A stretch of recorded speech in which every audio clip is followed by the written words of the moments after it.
go.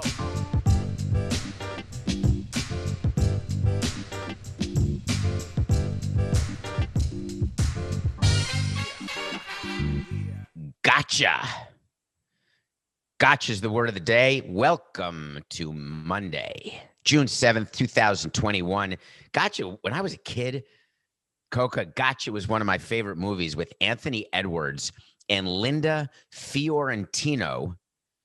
And it was about this sort of spy caper thing. And I was in love with Linda Fiorentino. And Anthony Edwards, this is before Top Gun, I think, or maybe after Top Gun, but certainly before ER. He had a full head of hair and he was a kid. So I think it was before. Gotcha is the word of the day, having nothing to do with the movie. It has to do with Major League Baseball.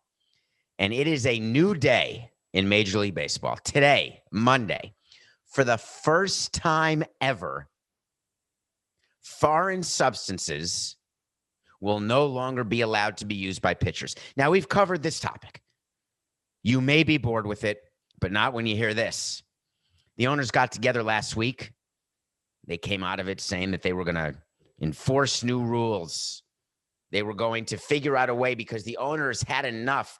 I've been in those meetings. Owners don't say it that way, the way it's reported. We're not going to take it. No, we're not going to take it. It's not like that. They're not like, come on, feel the noise. There's no rioting. It's just conversations. There's little sidebars. There's little committee meetings. There's group meetings.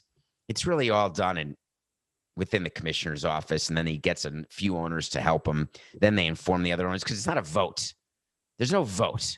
When there's no vote in an owners meeting, it means that you have zero say over what's about to happen. When a team gets sold, there's a vote. Collective bargaining agreement gets agreed to, there's a vote. A team gets relocated, expansion, vote. Let's start MLB.com, vote. How about a network? Vote. Expand the playoffs, vote. Foreign substances, rule changes like that. Rule changes get votes. But wait a minute. Trevor Bauer got it right. It's not a rule change that's happening in Major League Baseball. It's enforcing of an existing rule. It would be as though, for whatever reason, all throughout the last 50 years, whenever you got to 3 balls and a strike, they let the man take first base. The rule says 4 walks, 4 balls to a walk. But for whatever reason, they were saying 3 balls, first base. All of a sudden, they're going to enforce 4 balls for a walk. That's not a rule change. That's enforcing an existing rule. How about the strike zone? Do you know that within the rules of baseball, there is a dedicated page to the definition of the strike zone that umpires are supposed to do? It's from the nape of the neck to the bottom of the nipple to the top of the shin to the right of the fat roll if you've had 3 hot dogs. It's defined by inches and sizes, and umpires just call strikes whenever they want. They call balls whenever they want. They're absolutely horse crap, the majority of umpires right now. Did you see that Yankee game? Hey. Anyway, robotic umps are coming. Spoiler alert. Electronic strike zones are coming. Spoiler alert. So enforcing the existing strike zone is something that we talked about in committee for years. And I would always raise my hand and just ask a simple question. I'm not sure I understand what's happening here.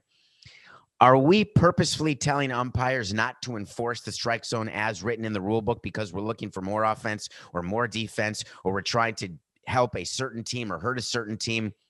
Aren't we creating confusion when there's not a uniform strike zone? And then I'd be told there's never been a uniform strike zone. And I would say there's always been a uniform strike zone. It's just never been enforced.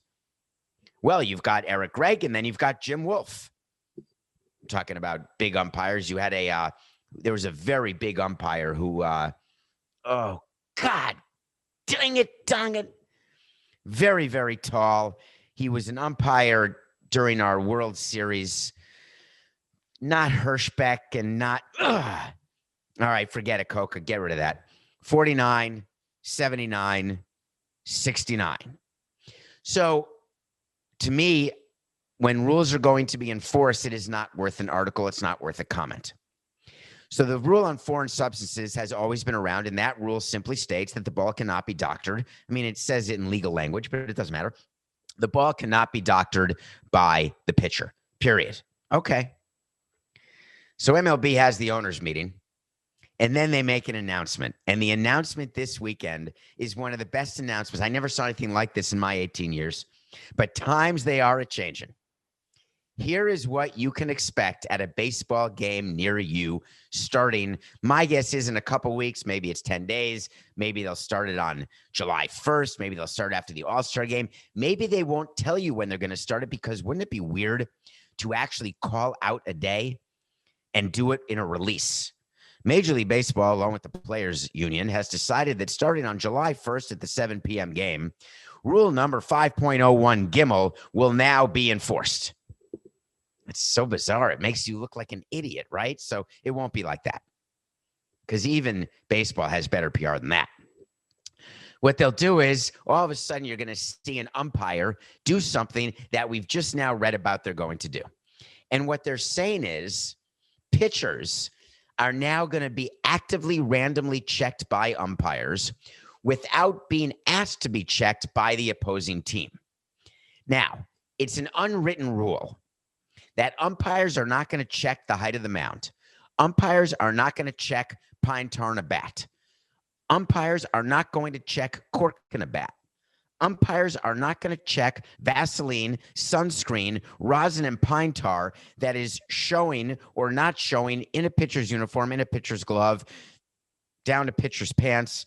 They're not going to do anything unless and until the opposing team manager brings over the umpire in between innings, whispers to him, "Hey, how you doing? How's the hotel you're staying at? You feeling good? Having fun on the road? By the way, just do me a favor. When it gets to a 2-ball count, we really need to get a victory. We haven't won a game in like a week. On the next 2-ball count, could you go ahead and go to the mound and check out this guy? This guy's got the kitchen sink underneath his uni." And the umpire says, "All right, I'll do that, Joe." So the umpire goes out, finds it, takes away, throws him out of the game, whatever the umpire does. That's how it's always gone. Hey, Bonds is coming up, and Bonds never did this, but George Brett's coming up. Could you check the pine tar, please? But let me just wait to see if he hits the ball. Oh, God, he hit a home run. Hey, we got to check that bat. I think it's corked. That's how it's worked. Now umpires are going to be checking pitchers without being asked by managers. How's that going to work? They're just going to walk out to the mound whenever they feel like it? Whenever a catcher gets hit in the groin with a foul ball and the umpire's trying to waste a little time, he's just going to walk out and start feeling up the pitcher? Hey, nice to meet you. I'd like to get to second base. Hey, take your clothes off. Well, can we do this in private? No, we cannot. Let me see. Let me see your glove. Can you imagine that? Equipment checks, random.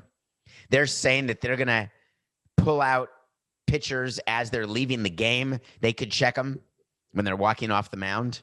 They could check hitters whenever they want, but they're not going to. Position players, by the way, are subject to foreign substance checks, but all the conversations that the owners have had with the union and the umpires is only about pitchers. That's all they're focused on. So Trevor Bauer does a quality start. Side note, Coca, quality starts are the most ridiculous stat in baseball. We never paid attention to them. The media would write about them all the time. John Cocktoaston had a quality start when 6 innings gave up 3 runs or fewer. That's not a quality start. I want to win. Anyway, so Trevor Bauer pitched 6 innings, gave up 3 runs. He walked a bunch of guys, whatever. The Dodgers are still in 3rd place. Trevor Bauer was asked about this new foreign substance situation, and he said, "All I want is a level playing field." That's all he wanted. Do you know what he's actually saying? Well, he then said, here's actually what he said. "I want a level playing field. I want to know what rules we're playing by." I would have said to him, "We're playing by the rules that are in the book that are given to you and every other member of the union and every owner and president and GM. It's called the rule book. Those are the rules we're playing by." But Bauer said, "Hey, I just want to know, what rules are we playing by?" And what he meant to say was, translation, if no one's going to use foreign substances, I'm not going to use them. If somebody's going to use foreign substances, I'm going to use them too, because I'm not going to let someone have an advantage that I don't have. And just because there's a rule against foreign substances does not mean that I'm going to follow that rule because I know that someone else is breaking that rule. And I get better spin rates and I get higher contracts. Meanwhile, spin rate was like 200 RPMs below what it normally is in yesterday's start. And so ostensibly, he was not using foreign substances yesterday. So did he lose command? Did he not get a grip? Is that why he was walking players? It's really quite a large wait to see about what's going to happen. But it's not the official wait to see, because here's the little nugget that's not being talked about. There is going to be a negotiation, and this has to be a negotiation between the commissioner's office and the players union, because all that matters when you are all of a sudden deciding to not just implement a new rule because it's an old rule already on the book, as I've said, but to enforce that rule with a penalty, and that penalty is nowhere written in the collective bargaining agreement. You have to negotiate a penalty. So the commissioner goes to the union and says, we want to do a 10-game suspension for any pitcher found with a foreign substance. That's 2 starts, just for those counting at home. That's huge. If you're supposed to start 35 games a season, 2 starts, that's 5% of your starts. That's a very big suspension. And the union is going to say, well, I'm not sure about that. 10 games seems like a lot. There has to be an appeal process. You know, the appeals that always get heard back in the day by Joe Torre, and I think they may be heard by Michael Hill now. And so the appeals are when you go from 2 games to 1 or 2 games to 2 or 10 games to 9, or if you're a pitcher, 10 games to 8, because if it's 8 games, you actually can only miss 1 start because you pitch, then start serving your suspension, miss your start on day 5, miss the next 3 games, but then you can start on day 10, which means you miss 1 start. So it's a 1-start suspension. But what's the appeal? The uniform is going to be laundered already. Now they could take your uniform from you and make you strip in front of an MLB official. Not going to happen. As it is, there's MLB and testing people watching the players pee. Have you ever seen that? That's actually, Coca, how steroids works.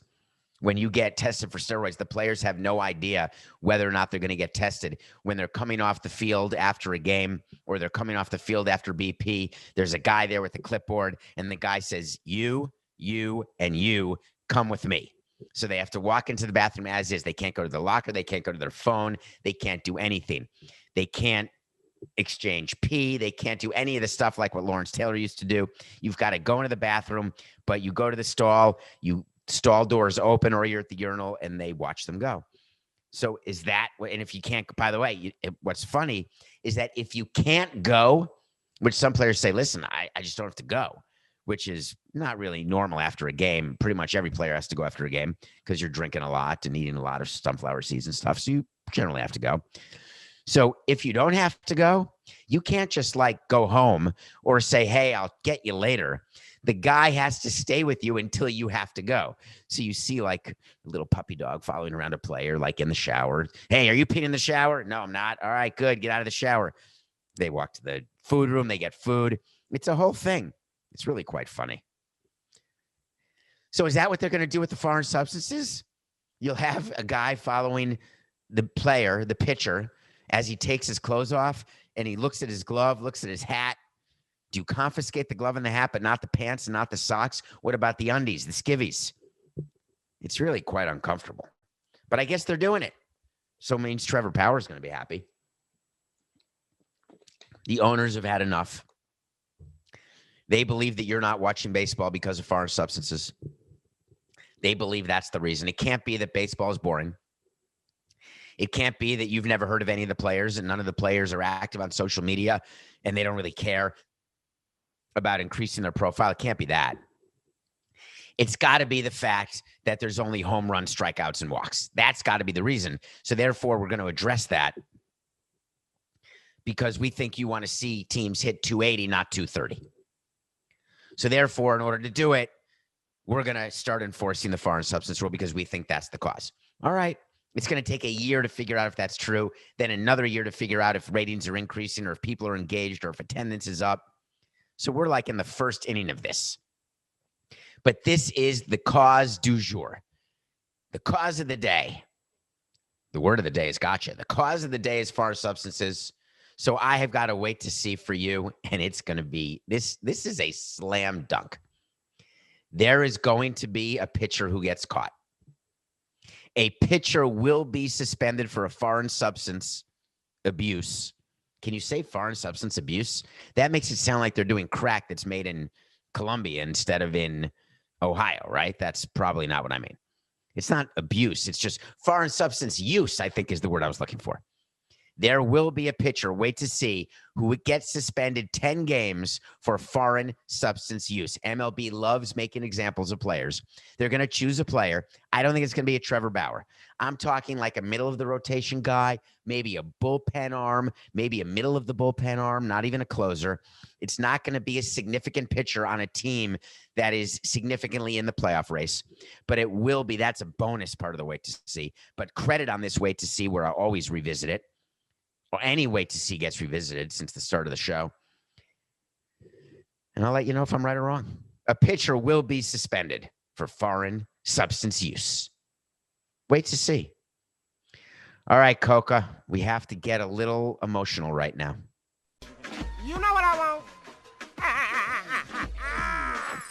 I want to talk to Samson. So you want to talk to Samson. If you're new to Nothing Personal, and many of you are, and thank you. Stick with us. We do a segment where you get on Twitter at David P. Samson. In order to get into the DMs, you have to follow because I'll check to see if you follow when I see that you DM. And I'll look for a question, and I'll answer a question on a show, maybe in a mailbag. We're going to do a bunch of mailbags coming up because there's an overwhelming number of questions you've asked on Apple, you've rated, you've reviewed, and we appreciate that. You followed on Spotify. I think you watch the YouTube channel even without me threatening you. Nothing Personal with David Samson. I'm not going full Levitard and doing a 24-hour threat. Although Coca and I are going to do 24-hour show one of these days.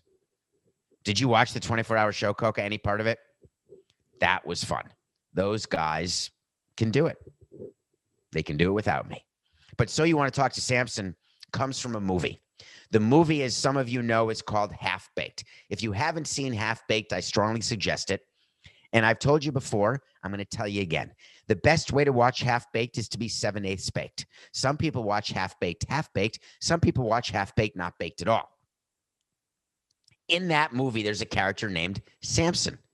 His name is Samson, spelled the same way my name is. David P. Samson is Twitter, Samson. The character's name is Samson. And everyone wants to talk to him throughout the course of the movie. I want to talk to Samson.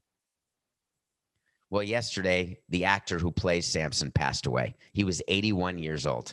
Clarence Williams III, who you may have seen him in other things, but none of it matters.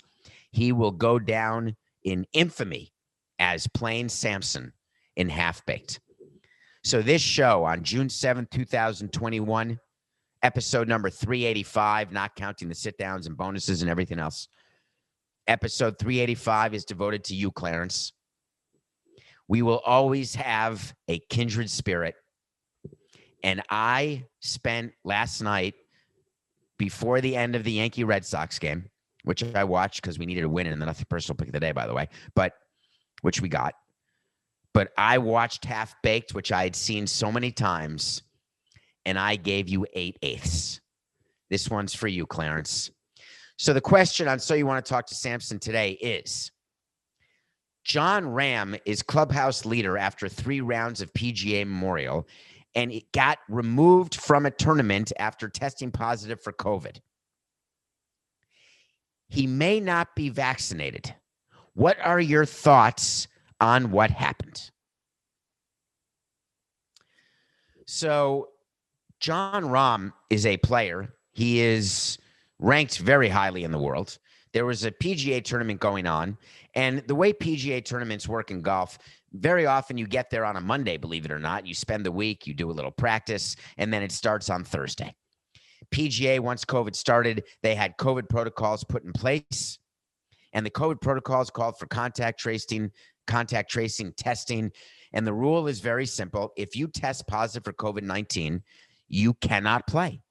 If you test positive on the 8th hole, then you're taken off the course. If you test positive on the 18th hole, you're taken off the course. If you test positive before the first hole, if you test positive and you're winning the tournament after 54 holes and you test positive, you are taken off the course. Game over.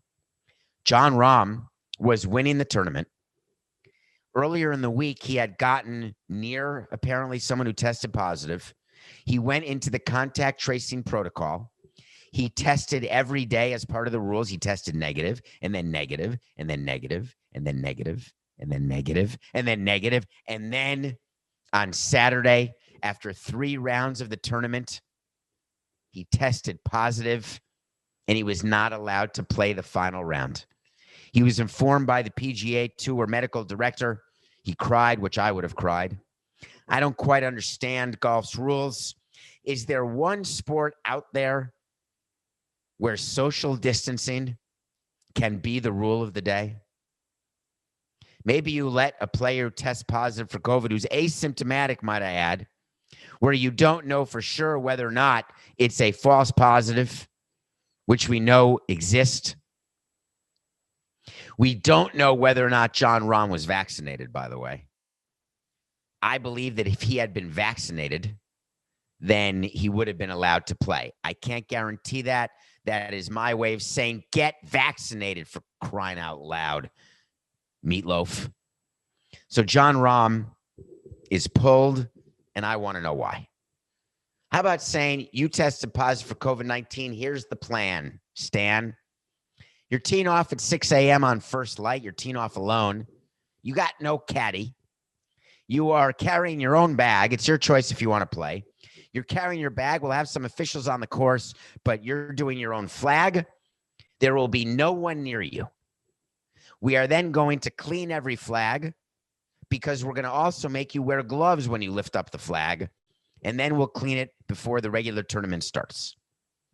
We know that COVID doesn't pass on surfaces for the most part. We also know that if you're outside and you're socially distanced, that you're not going to have a problem. So it's not as though you're playing a contact sport. So I don't exactly understand why the PGA has not adjusted its rules. And the excuse they gave was that these are the rules. Now, it was never announced whether Rahm had been vaccinated or not. What we do know is that on April 14th, a while back, so about a month and a half ago, almost 2 months ago, PGA made an announcement that they're not going to test players who have not been vaccinated.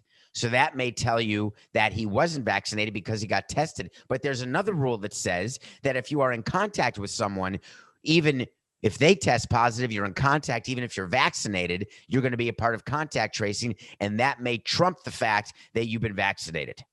So we just don't know. So what do you think Rahm is going to say, right? It's not ideal. He said, I'm very disappointed in having to withdraw from the Memorial Tournament. This is one of those things that happens in life, one of those moments where how we respond to a setback defines us as people. I'm thankful to my family. We're all okay. I'll take the necessary precautions. I'm going to come back. Thank you to the fans, blah, blah, blah. Here's what he meant to say. This is horse hockey.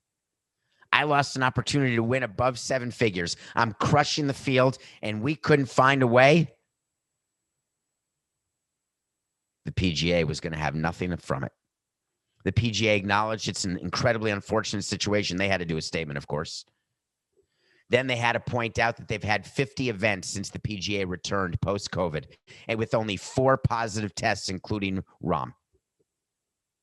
He's the first positive asymptomatic, they said, as part of our routine contact tracing protocols. Blah, blah, blah. You want to know what my thoughts are of the rules? During this time of COVID, there's got to be constant communication. There has to be constant adjustments to the rules. If we start seeing the Delta variant, and all of a sudden the cases are up, and all of a sudden we've got hospitalizations up and death rates up, we have to make an adjustment. If we've got asymptomatic people, more people testing positive, but the majority of us are being vaccinated, and if you have proof of vaccination and we can check it and that you don't have a fake vax ID, then that makes you able to do things that others cannot do. We've got to be a game of adjustments. It's a life of adjustments. And I feel as though the PGA Tour has not made any of them. And that bothered me. I felt badly for John. I mean, it went away because whatever, but at that moment, I felt badly. So thank you very much for the So You Want to Talk to Samson question. Please take a minute right now. We haven't done this on the show, Coco, but we're doing it right now. We're going to take a moment of silence for Samson in the movie Half-Baked, played by Clarence Williams III, who passed away at 81 yesterday. Thank you. When we come back, we're going to review a movie that was outstanding with Ed Helms, who is showing some serious acting range. And unfortunately, we're going to have to get to my crappy weekend of picks of the day. We will be right back. Welcome back to Nothing Personal. This is David Samson. You've made it through the gauntlet. It is Monday. I get to watch movies. I watched a lot of movies this weekend. Sports, movies. I wake up super early. Actually started training for a couple marathons today. Woke up even earlier, got a run in. I stopped sweating about 1 second before taping this, although I do have my hanky with me in case I sweat, and there's a fan that is blowing right in my face at the moment, and I've got extra water and a little G2. Actually, that's not true. It's Gatorade Zero. Actually, I can't even say that. They're not a sponsor. I'm drinking electrolyte replacement. So I watch a movie every day, and sometimes I go to Netflix, or I go to Amazon, or I go to Hulu. I go to a streaming service. Sometimes I go to Apple. And I saw this movie called Together Together. And I didn't know what it was about, but it had Ed Helms in it, and I'd never heard of it. Ed Helms from The Hangover, the guy who lost his tooth and had a one-night thing with Heather Graham, that guy. So I was going to watch it no matter what. So I turn on the movie, and it turns out Ed Helms plays a single man who wants to have a baby. And you don't really get the backstory. You just see him interviewing women to be surrogates. And you don't really know whether it was artificial insemination. You don't know whether or not they had actual sex. You really don't know anything. You just know that he interviews a woman, and this woman gets hired. She's young, like 27 years old. He's in his 40s, and he thinks it's his last opportunity to father a child, and he wants to do it. And so it's going to be an ordinary movie, right? About a guy and a girl, and somehow they fall in love while she's his surrogate, and they end up raising the baby together. Or she changes her mind and then keeps the baby, and he's despondent. No, this is not an ordinary movie. Together Together is a smartly written, perfectly acted, funny, but extremely interesting and serious movie that ends in a way that is completely unexpected. And given the audiences today, I don't know that it works. Because audiences today, for whatever reason, and I'm not impugning your intelligence as the movie-loving audience. I'm not at all. Nor am I saying that I'm this sort of stuffy guy in the balcony criticizing either movies, movie makers, or those who watch movies. What I am saying is that the lowest common denominator seems to be what most movies are these days. They are a certain amount of action with a certain number of stars doing a certain number of stunts. There's a certain number of nude scenes. There's a certain number of swear words. They put the formula in. The formula works because all of us watch it. We pay for streaming services, and everyone lives happily ever after. But every once in a while, there's a small budget movie, and I watched several of them this weekend. Spoiler alert, I'm going to review a movie later on, but I already watched it this weekend called The Dry with Eric Bana, an Australian movie that was out of this world. That's not the review, though. So Together Together ends in a way that is incredibly fulfilling in how unfulfilling it is. That's just different. Most of us need a certain ending. We need the confetti. We need the popcorn. That's not an ending. What's the word when it's, a happily ever after, I guess. And I'm not spoiling anything because maybe it is a happily ever after. Maybe it's not a happily ever after. Together Together. Now, Together Together, they are together together. Are they apart together? Are they together as individuals? Are they together as this interesting couple of a father and a surrogate? Check it out, please. Together Together. I did not get distracted. It's a short movie, and I strongly suggest you see it. Okay. I try to give picks every weekend. I got really cocky when we were almost 30 games over, and it's just been a horrible streak. We're down to 20 games over 500. Now, 77-57 for picking every day is not horrible, but I'm quite disappointed in myself. I really thought the Mavs would beat the Clippers in Game 6. They were getting 2.5 points. They've got, to me, the best player in basketball. I know. Everyone stay calm because he's not even going to win the MVP. But if I had to start a team right now, people always ask that. If you had to start a baseball team right now, who would you start? Would you take Mike Trout? Would you take Acuna? Would you take Tatis? When you have to start a team, you start with an ace. Do I need to win now in the next few years? I'm taking DeGrom, obviously. Otherwise, I'm taking a really good young pitcher, maybe Ohtani. I'm definitely not taking Trout. What if you had to start a basketball team? Who are you taking? I want to hear, are you taking Trae Young? He's been playing unbelievably well. The Hawks beat the Sixers, actually, in Game 1 of that series. Taking Joel Embiid? You're definitely not taking LeBron. You're definitely not taking Kawhi Leonard. He's not too old, right? But so good. I think you're taking Jokic, MVP? Nah. I'm taking Luka. The Dallas Mavericks have the player who I would start my franchise with. He played a Game 7 yesterday that was absolutely spectacular. I think he scored 46 points. But Mark Cuban sitting there in the front row, opposite side. It looked like a divorced couple. You had Steve Ballmer under one half court at the end of the court, which, by the way, those are not the best seats by any stretch. The best seats are court side in between the benches. But Mark Cuban sat behind the basket on one side near his bench. Steve Ballmer sat behind the basket on the other side near his bench. And I was just watching them in agony, thinking back to watching games when you have a stake, an emotional and financial stake. Mine was always emotional, but I guess you could say it's financial because you win, you get bonuses and stuff. But someone had to lose. Luka or Kawhi was going to lose in round 1. If the Clippers had lost, I think the NBA would have been disappointed, although promoting Luka as your best player would have been fine.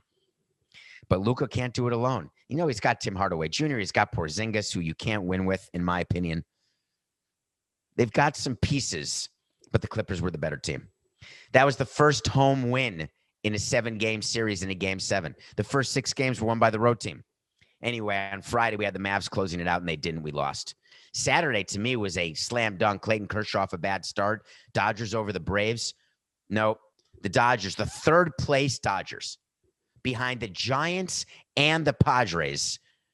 Clayton Kershaw, who I on this show told you is now a middle to bottom of the rotation pitcher, yet I took him for a pick of the day over the team I chose to win the damn World Series. What the hell's wrong with me? I deserve that loss. The Bucks loss I was not happy about. Bucks +4 versus Nets. James Harden out with a hamstring. Everything's looking good. Sports betting is difficult. Go to DraftKings. Open an account. I'm not pimping for DraftKings. I promise you that. Well, the Bucks +4 didn't hit. So I had one possibility, one chance to maybe go 1-3 on the weekend. I've got the Yankees, but they lost on Saturday, which means if the Red Sox won yesterday, the Red Sox would sweep the Yankees in Yankee Stadium for the first time in 10 years. No chance that's going to happen. Coca calls me to say, you're going to go 0-4, you stink. The Yankees should have won that game. The Red Sox came back and won it in extra innings. We won. God, the Yankees are in trouble. What do you think the Yankees are going to do? So, by the way, we went 1-3, so we're 77-57. What do you exactly think that the Yankees are doing right now? Are they going to trade for a center fielder? Are they going to trade for a pitcher? They had their social media release that Luis Severino had a rehab start throwing 98. That's exciting. It doesn't mean a thing. Not even one single thing. Okay, we need a pick tonight. Should we go back to the well, Coca? How do you not, right? How do you not go back to the well? It's what I do. I chase Amy. I'm going to watch the NBA tonight. I'm going to watch the Bucks play the Nets. Not because I chose the Bucks to win the title. Not because Harden's not playing, which he's not, because it's the same hamstring he hurt. Likely he's out for the series in my mind. When you come back too early from a hamstring, you end up having to be out longer. But the Nets are deep. Kevin Durant was on the cover of the New York Times Sunday magazine this week, for crying out loud. That's the second one. Cut that, Coca. 7, 8, 9. Kevin Durant was on the cover of the New York Times magazine. That's how hot these Nets are. Bucks are getting 1.5. They're going to tie the series. Giannis is not letting the Bucks go down 2-0. He's just not. Take the Bucks plus 1.5, and let's try to get over 20 games, over 500. Okay. So I've been watching a lot of basketball. I hope you are too. Playoffs is fun. Do you remember watching the playoffs recently when they were in the bubble and it looked like the wrestling set where you couldn't really tell what was going on? Was it fixed? Was it not fixed? They were pumping in noise. It was totally annoying. But now they're playing in front of fans, and it just feels so good to have fans back. It's not helping home teams versus road teams. I don't think it's doing anything like that. It just feels better and different. So I'm watching the NBA playoffs, and I'm looking at the second round matches, because the first round ended with the Clippers beating the Mavs. So I'm looking at the Clippers advanced, the Jazz have advanced, the Phoenix Suns have advanced, the Denver Nuggets have advanced. So those are 4 teams that are left, and I was thinking, interesting. Clippers, Nuggets, Jazz, Suns. That's not the Lakers. Huh. Okay. What about in the Eastern Conference? Who's playing? Well, the Bucks, the Nets. Cook, I'm totally blank. This is it. We're live. We are live right now, and I'm completely blanking as to who the other matchup is. It's Bucks, Nets, and it's, oh my God, it was the game, Sixers, Hawks. Thank you. So I'm thinking about the Sixers and the Hawks. I'm trying to remember the last time the Hawks won the NBA title, and I couldn't remember it because they're always in the lottery. The Sixers, I was thinking back, I think they won it in like 1983 with Julius Erving and Moses Malone. Then I was thinking about the Nets. I don't ever remember the Nets winning an NBA championship. I could be wrong. I think they may have won in the ABA, but never in the NBA. I'm thinking about the Bucks, and I know for a fact they have not won since 1971. So that's, 50 years. So that's the Eastern Conference. And then I'm thinking about the Western Conference. I'm thinking about the Jazz. With Karl Malone and John Stockton, they kept losing to the Bulls. I've never seen a parade where John Smith went to church. And then I'm thinking about the Phoenix Suns. And I think they may have won a title with Alvin Adams and Garfield Hurd way back in the day. But maybe not. I certainly don't remember a title in the last 50 years. And then I realized, and then I searched it. Do you realize that the teams that are left in the playoffs, none of them have won a title in the last 37 years, which means there's going to be a brand new NBA champion for the first time in 37 years. I know that Adam Silver is not happy that the Lakers are gone and the Knicks are gone, but he's got to be happy because parity is something and hope is something that you sell to your fan base, to your sponsors. It's the big buzzword in baseball. We're selling hope and faith. And teams want rings, cities want rings, because you can ride a ring for 20 years. And there is going to be a city that will host a parade come July that we haven't seen. That's pretty cool. Congratulations to Adam Silver. One of the teams that is not in the playoffs that is worthy of discussion is the Portland Trailblazers. Portland has had a good team. Remember Cliff Robinson, who recently passed away, and they had Jerome Kersey and Kevin Duckworth and Terry Porter. They had good teams back in the day. Chris Dudley was on the Trailblazers a long time ago. Now they've got a team where they have CJ McCollum and Dame Lillard, and they were eliminated in the first round. And they fired their head coach, who'd been around for 9 years. His name is Terry Stotts. He'd been around, and they had lost in the first round like 4 of the last 5 years. Whatever the case is, the reality is that Portland's looking for a new coach. So is the Orlando Magic, but that's not news. Who cares? Sorry, Orlando, but you haven't been relevant since Penny. Have you? I don't think so. So Portland has an opening, but Portland has a bigger problem. And it got me thinking about the power of the player. and how much players get involved in who their head coach is. Because you remember how involved LeBron James gets in his coaching choices. You remember that in the NBA, it is a star-driven league where players fix who they're going to play with, what team they're going to play with, who their teammates are going to be, who the team is going to draft, who the coach is going to be, who the assistant coach is going to be. It is the absolute tail wagging the dog in that sport, unlike any sport I'd ever seen. So when Dame Lillard, he finishes the season, Terry Stotts gets fired, and Dame Lillard says, I want Jason Kidd. Yeah, that Jason Kidd. Yeah, the domestic abuser Jason Kidd, the Hall of Fame, one of the greatest point guards in history, Jason Kidd, the top assistant coach for the Lakers, Jason Kidd, that Jason Kidd. Lillard said, I want him to be my head coach. My reaction when I saw that was very simple. I said, that'll do it. There's no search forthcoming. Lillard is going to be the head coach of the Portland Trailblazers. Lillard, thank you. 7-8-69. My reaction was very simple to Lillard saying he wanted Jason Kidd as head coach, that Jason Kidd would be named. So imagine my surprise when I saw this weekend that Jason Kidd has, quote, pulled himself from consideration for the head coaching job of the Portland Trailblazers, and then made a statement.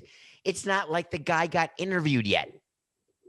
Jason Kidd made a statement that said, Portland is a first-class organization, and they will have great candidates for his head coaching job, but I've decided not to be one of them. Whoever they choose will have big shoes to fill from Terry. He meant Terry Stotts, the coach who just got fired. I'm not sure what the big shoes are. If you get to the second round, you've outgrown the shoes. So then people started digging, and they realized that it turns out that what Kidd is saying off the record is that he was very uncomfortable that Lillard had endorsed him. And he didn't want to pursue that job because he thought that by Lillard calling for his hiring, by saying, you're the guy I want, get me Jason Kidd,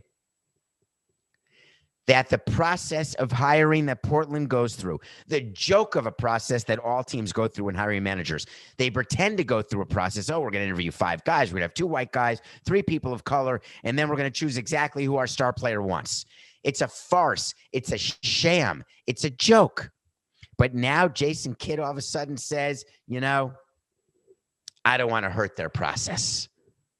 It's laughable. That's not what went on.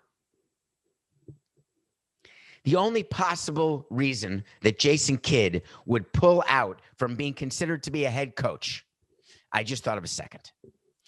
The second one, which is not the reason, he doesn't want to move to Portland. But give me a break. When you are a coach, that's a straight GMAB, right? You're a coach, you're a manager, you're a hitting coach, you're an assistant coach.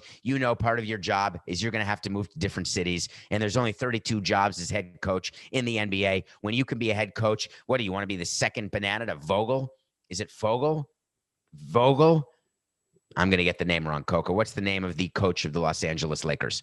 I thought it was Frank Vogel, but I could be wrong, but whatever. He's the top assistant coach. Is that the plan? No, you don't want to be the top assistant coach. You want the head job. So why would he pull himself out of consideration? Oh, I think I got the reason. Maybe his agent was told that he wasn't in consideration. Maybe the Portland Trailblazers said to Lillard, why don't you shut your yapper and stop telling us who you want, because we'll trade you to the Knicks or to some other basketball outpost. I don't mean to say the Knicks are an outpost. That was so rude, but they sort of are an outpost because they haven't won in so long. But it is New York. So by definition, you're not an outpost. We're going to trade you. So don't tell us who you want as coach, or we're going to keep you, but don't tell us who you want as coach. Isn't that a more logical solution? Isn't that a more logical answer to what happened? That Jason Kidd pulled himself from consideration only after he found out that he wasn't in consideration? That's how it always works. Nobody says, no, thank you. No free agent player ever says, I really don't want to play for the Oakland Athletics. They only say it when they know the Athletics will not offer them the most money. No coach says, you know what, I don't want to coach there. They say it, right? It's funny. It's funny. I'm out. Jason Kidd won't be coaching. I think he won't be coaching anywhere. Something else is going on. What could it be? Maybe teams don't want to take the chance of hiring someone who doesn't know how to act properly. Maybe he was promised the Lakers head coaching job once Vogel resigns or retires or gets fired if the Lakers don't make it again. Maybe he's the coach in waiting. Wait to see. Well, I've enjoyed this Monday show. The word of the day was gotcha. We have a great pick of the day. Please, Bucks plus 1.5. Remember, even when we lose some picks, it's just business. This is nothing personal.